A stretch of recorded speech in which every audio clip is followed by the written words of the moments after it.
తలాక్ లే సక్తే హై అంటే ఎప్పుడు కావాలంటే అప్పుడు విడాకులు తీసుకోవచ్చు అని చెప్పిన మాట. ఆనాడు ఇష్టం లేని పెళ్లి చేసింది కాంగ్రెస్ పార్టీదే. ఆ తప్పు చేసింది కాంగ్రెస్. 1956 నుంచి 68 వరకు అడుగడుగున అన్యాయం జరిగితే 68లోనే మరల పడ్డది తెలంగాణ. 1968లో ప్రారంభమైన ఉద్యమం 71 వరకు 3 సంవత్సరాల పాటు అద్భుతంగా సాగింది. కరీంనగర్ కావచ్చు, తెలంగాణలోని ఆనాటి 10 జిల్లాలు కావచ్చు అద్భుతంగా కదిలినాయి.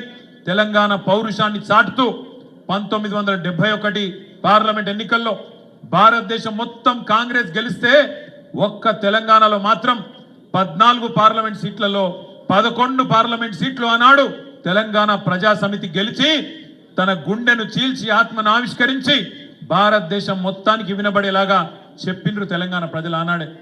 370 మంది తొలి దశ అమరుల సాక్షిగా 11 సీట్లనిచ్చి మా తెలంగాణ మాకు కావాలే అని స్పష్టంగా దేశ రాజకీయ వ్యవస్థకు చెప్పిండ్రు. కానీ కర్కశంగా ఇష్టం లేని పెళ్లి చేసిన మొదటి దశ ఉద్యమంలో 370 మందిని కాల్చి చంపిన 11 మందిని ఆనాడు ఎంపీలను తెలంగాణ ప్రజలు గెలిపించిన వాళ్ళని తీసుకుపోయి మళ్ళొక్కసారి తెలంగాణ ప్రజల ఆకాంక్షను బేఖాతరు చేసింది కాంగ్రెస్ పార్టీ. 71 నుంచి 2001 దాకా 30 ఏళ్ల పాటు పెద్దలు, బుద్ధిజీవులు, ప్రొఫెసర్ జయశంకర్ లాంటి పెద్ద మనుషులు, ఆచార్య కొత్తపల్లి జయశంకర్ గారు లాంటి పెద్దలు, విద్యాసాగర్ రావు గారు లాంటి నిపుణులు, అదేవిధంగా ఇంకా కవులు, కళాకారులు, విద్యావంతులు, టీచర్లు కావచ్చు, ఉద్యోగులు కావచ్చు, వాళ్ళు కాపాడుకున్నారు. ఎప్పుడన్నా ఎవరన్నా రాకపోతారా, మళ్ళొక్కసారి తెలంగాణ ఉద్యమం రగలకపోతుందా అని చెప్పి ఎదురు చూస్తున్నప్పుడు కలిసి వచ్చే కాలానికి నడిసొచ్చే కొడుకు అన్నట్టు అప్పుడు వచ్చిండు మన నాయకుడు గులాబీ జెండా ఎగరవేస్తూ కేసీఆర్ గారు. ఇదే కరీంనగర్లో రణ నినాదం చేసి, సింహగర్జన చేసి తెలంగాణకు తిరిగి మలి దశ ఉద్యమానికి ఒక రాజకీయ రూపాన్ని కల్పించి గులాబీ జెండా ఎగరేసి తెలంగాణ వచ్చుడో కేసీఆర్ సచ్చుడో, మీరు అవసరమైతే నేను కనుక ఉద్యమం నుంచి తప్పుకుంటే రాళ్లతోని కొట్టి చంపే అధికారం మీకు నేను ఇస్తున్నా అని ఆనాడు సింహగర్జనలోనే కరీంనగర్ వేదికగా ప్రకటించిన నాయకుడు కేసీఆర్ గారు. పదవీ త్యాగంతో పార్టీని ప్రారంభించి ప్రాణ త్యాగానికి సిద్ధపడి రాష్ట్రాన్ని సాధించిన మహానాయకుడు తెలంగాణలో కేసీఆర్ గారు మాత్రమే అనే మాట ఒకసారి నేను మీకు గుర్తు చేస్తా ఉన్నా. దయచేసి మిత్రులందరూ నేను కోరేది ఒకటే, ఇవాళ చాలా మంది చాలా మాట్లాడచ్చు. కేసీఆర్ గారు పార్టీ పెట్టినప్పుడు 2001 ఏప్రిల్లో ఎటువంటి పరిస్థితి ఉండనో ఒక్కసారి దయచేసి ఆలోచన చేయవలసిందిగా నేను కోరుతున్నా. ఆ రోజు కేసీఆర్ గారి వయస్సు కేవలం 46-47 ఏళ్ళు, చాలా చిన్న వయస్సు. ఒక రాజకీయ నాయకునికి 46-47 ఏళ్ళ వయసు అంటే అప్పుడప్పుడే ఆయన జీవితం బ్రహ్మాండంగా ప్రారంభమవుతున్న పరిస్థితి. ఇంకొక 20-25 ఏళ్ళు అప్పటికే మంత్రి పదవి, డిప్యూటీ స్పీకర్ పదవి, అన్ని పదవులు చేస్తున్నారు కేసీఆర్ గారు. ఆయనకు నిజంగానే కేవలం రాజకీయాల్లో పదవుల మీద యావ ఉంటే, పదవుల మీద మాత్రమే మోజుంటే ఆ రోజు ఆయన కూడా అప్పుడున్న ముఖ్యమంత్రి గారు ఇచ్చిన బంపర్ ఆఫర్ తీసుకొని మంచి మంత్రి పదవి తీసుకొని చల్లగా ఇంట్లో వండొచ్చు కాంగ్రెస్ వాళ్ళ లెక్క. కానీ అట్లా కాకుండా అన్నిటికీ తెగించి తెలంగాణ నాయకులంటేనే తెలంగాణ ఉద్యమాన్ని పదవుల కోసం తాకట్టు పెడతారనే బదనాం ఏదైతే తెలంగాణ సమాజంలో ఉండేనో దాన్ని దూరం చేయాలని చెప్పి పదవి త్యాగంతోనే ఆనాడు తెలంగాణ రాష్ట్ర సమితి అనే పార్టీని ఆనాడు ఆవిర్భావం రోజే 3 పదవులకు కూడా రాజీనామా చేసిండ్రు కేసీఆర్ గారు. ఆ తర్వాత 14 ఏళ్ల పాటు దెబ్బలు తిన్నాడు, ఎదురు దెబ్బలు తిన్నాడు, అక్కడక్కడ విజయాలు, అక్కడక్కడ అపజయాలు అన్ని కూడా చూసిండు కేసీఆర్ గారు. పాట కూడా రాసిండు తానే స్వయంగా. తెలంగాణ ప్రజల్లో ఒక విశ్వాసాన్ని నింపడానికి సిపాయిల తిరుగుబాటు విఫలం అయ్యిందని అనుకుంటే వచ్చేదా దేశానికి స్వాతంత్రం. సిపాయిల తిరుగుబాటు 1857లో విఫలమైందని చెప్పి ఎక్కడోళ్ళు అక్కడ బీరిపోతే దేశానికి స్వాతంత్రం వస్తుండనా? అట్లనే రాజీ లేని పోరాటమే విజయం సాధిస్తుంది, ముమ్మాటికి తెలంగాణ రాష్ట్రం వచ్చి తీరుతుంది అని ఆనాడు 2001లోనే పాట రూపంలో, మాట రూపంలో కేసీఆర్ గారు ఆనాడు చెప్పడం జరిగింది. ఇప్పుడే కమలాకర్ అన్న ఒక మీకు పాట చూపెట్టిండు, తాను తయారు చేయించిన పాట. అందులో చెప్పిండు, ఏమన్నాడు? కేసీఆర్ అనేది ఒక పేరు కాదు, కేసీఆర్ అంటే పేరు కాదు, కేసీఆర్ అంటే తెలంగాణ పోరు అనే మాట ఇప్పుడే కమలాకర్ గారు ఏదైతే చెప్పినారో అది అక్షర సత్యం. కేసీఆర్ ప్రతి మాట ఒక తూటా లెక్క వేలింది తెలంగాణ ఉద్యమంలో. 2001 నుంచి 14 దాకా ఒక ఉత్కృష్టమైన ప్రజాస్వామిక ఉద్యమానికి రాజకీయ రూపు కల్పించి తెలంగాణ ప్రజలను ఒక రాజకీయ శక్తిగా మలిచి అద్భుతంగా ఈరోజు తెలంగాణ సాధన జరిగింది అంటే దానికి కారణం ఖచ్చితంగా 3. ఒకటి కేసీఆర్ నాయకత్వం, రెండోది విద్యార్థి అదేవిధంగా పోరాట వీరుల అమరత్వం, మూడవది కాంగ్రెస్ పార్టీ కర్కశత్వం.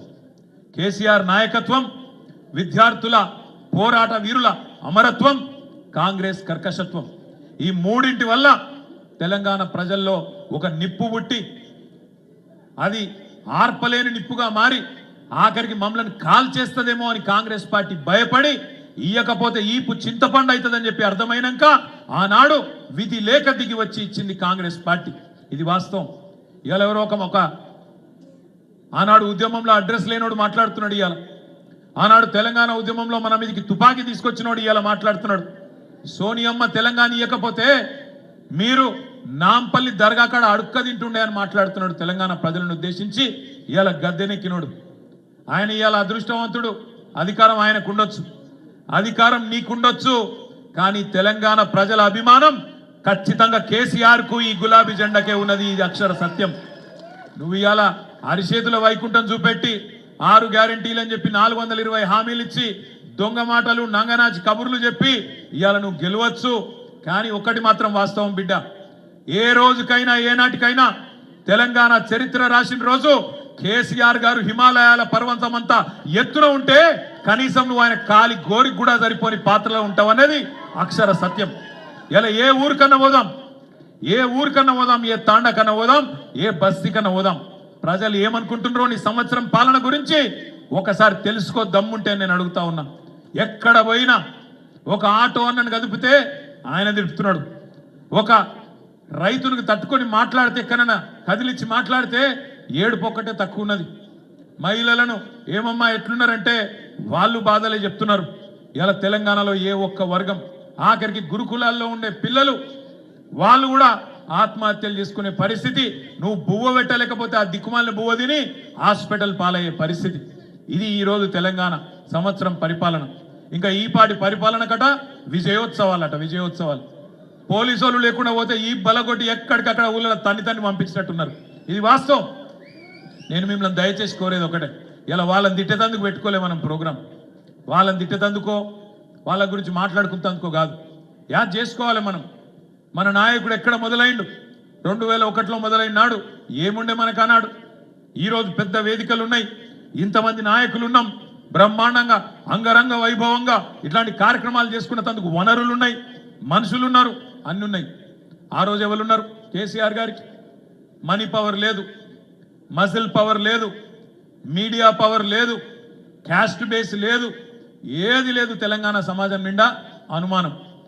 మళ్ళీ ఈయన కూడా ఏదైనా పదవుల కోసమే మొదలు పెట్టిండేమో, మళ్ళీ పదవులు ఇస్తే బంద్ చేస్తాడేమో, మధ్యలో ఇడిచిపెట్టి పీక్తాడేమో అనే అనుమానపు నీలి నీడల మధ్యన ప్రయాణం ప్రారంభమైంది. అదే సినిమాల పాట ఉంటుంది చూడు, గాలి వానలో వాన నీటిలో పడవ ప్రయాణం గమ్యం ఎక్కడో తెలియదు పాపం అన్నట్టు అగమ్య గోచరమైన పరిస్థితి. అట్లాంటి పరిస్థితుల్లో నాకు ఒక సందర్భం గుర్తొస్తున్నది. ఒకరోజు కెప్టెన్ లక్ష్మీకాంతరావు గారు, పెద్దలు ఇక్కడ లేరు, వారు ఒకరోజు నేను వారు ఎక్కడో ఢిల్లీలో కలిసినప్పుడు ముచ్చట పెట్టుకుంటుంటుంది. లక్ష్మీకాంతరావు గారు కేసీఆర్ గారు ముంగట కూర్చున్నారంటే కేసీఆర్ గారు ఏం చెప్తే దానికి ఎస్ సార్ అంటాడు. అన్నాక నేను అర్ధగంట అయినాక నేను మెల్లగా పక్కకు మీ ఇద్దరం ముచ్చట పెట్టుకుంటున్నాం. నేను అడిగిన, అంకుల్ మీరు మిలిటరీలో పనిచేసిండ్రు కదా, అందుకేనా మరి ఏం చెప్పినా కమాండర్ ఏం చెప్పినా ఎస్ సార్ అందుకే అంటున్నారా నేను అడిగిన. కాదు రాము, నీకు ఒక్క విషయం చెప్తా ఇను అన్నాడు. ఏంటిది అంకుల్ అన్న? ఏం లేదు, 2001లో కేసీఆర్ పార్టీ పెట్టంగానే నన్ను పిలిస్తే నేను పోయి కూర్చున్నప్పుడు మంచిగా భోజనం పెట్టి గంట సేపు చెప్పిండు నాకు కెప్టెన్ గారు. ఇంకా